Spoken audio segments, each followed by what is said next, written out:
Did you know that Princess Victoria Louise, the only daughter of Kaiser Wilhelm II, was not merely a decorative figurehead, but a vibrant personality whose life mirrored the tumultuous end of an empire?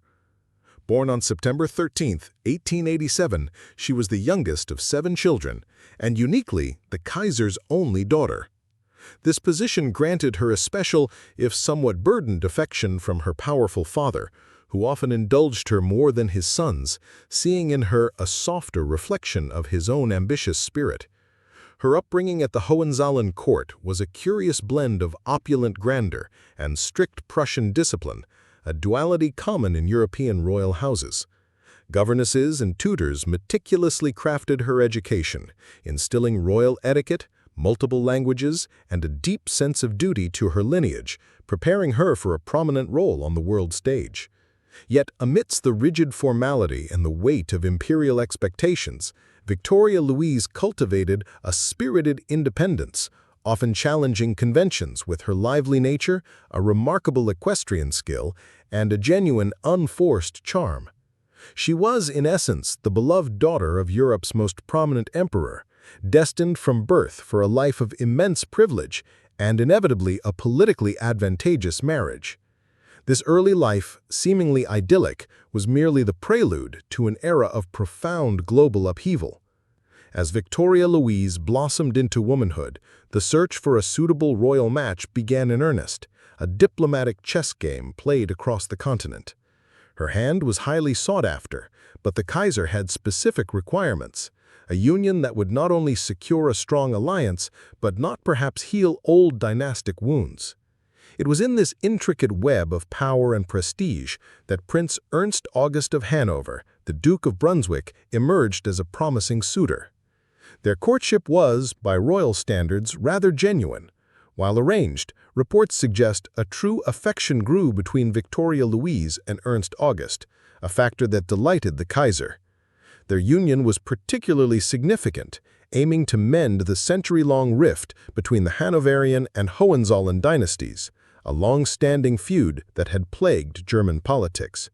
The symbolic weight of their marriage promised a unification of powerful German houses. The wedding itself, held on May 24, 1913 in Berlin, was a spectacle of unparalleled magnificence. Kings, queens, emperors, and princes from across Europe, including King George V of Great Britain and Tsar Nicholas II of Russia, gathered. It was a dazzling display of interconnected European royalty, a last glorious hurrah before the lights of the continent were tragically extinguished. Few could have foreseen that within little more than a year, these same royal cousins would be leading their nations into the devastating maelstrom of the First World War. The euphoria of Victoria Louise's wedding proved tragically short-lived. Just over a year later, in August 1914, the very nations whose monarchs had graced her nuptials plunged into the abyss of World War I. For the Kaiser's family, the conflict was not merely a political struggle, but a deeply personal tragedy, pitting cousin against cousin, nation against bloodline. The grandeur of the Hohenzollern court quickly faded, replaced by the grim realities of wartime privation and constant anxiety. As the war ground on, consuming millions of lives and vast resources, the German Empire began to crumble from within. Food shortages, industrial strikes, and widespread disillusionment gnawed at the foundations of the monarchy. By November 1918, with defeat imminent and revolution brewing, Kaiser Wilhelm II was forced to abdicate his throne and flee into exile in the Netherlands. For Victoria Louise, her husband, and their young children, the collapse of the empire meant the end of their royal status, plunging them into an uncertain future. They too went into exile, finding refuge at Schloss Blankenburg in Brunswick, now dispossessed of their ducal titles. The transition from imperial princess to a former royal in a fractured Germany was profound. Stripped of their pomp and public duties, they faced the challenging task of rebuilding a life in a world irrevocably changed. This period tested their resilience, forcing them to adapt to a vastly different existence, marked by the loss of power, but also the quiet dignity of survival. Despite the seismic shifts that had upended her world, Victoria Louise embraced her new life with remarkable fortitude. Settling in Brunswick, she focused on raising her 5 children, providing them with a stable upbringing away from the glare of former imperial expectations.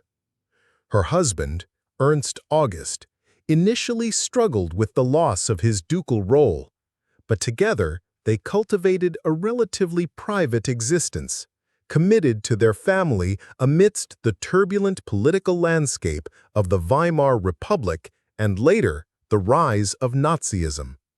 Victoria Louise maintained discreet connections with her exiled father and other European royals, serving as a vital link to a vanished era. While she never regained her public prominence, her long life saw Germany transition through multiple political systems, from empire to republic, then dictatorship, and finally, a divided and then reunited nation. She endured family tragedies, including the loss of her beloved husband in 1953, and continued to live quietly, often reflecting on the dramatic changes she had witnessed. Princess Victoria Louise passed away on December 11, 1981, at the age of 94. She was the last surviving child of Kaiser Wilhelm II and the final connection to Imperial Germany. Her story, often overshadowed by the larger historical events she lived through, is a testament to personal resilience. It reveals not just the grandeur and eventual tragedy of a royal family, but the extraordinary capacity of an individual to adapt and endure through an epic of profound transformation.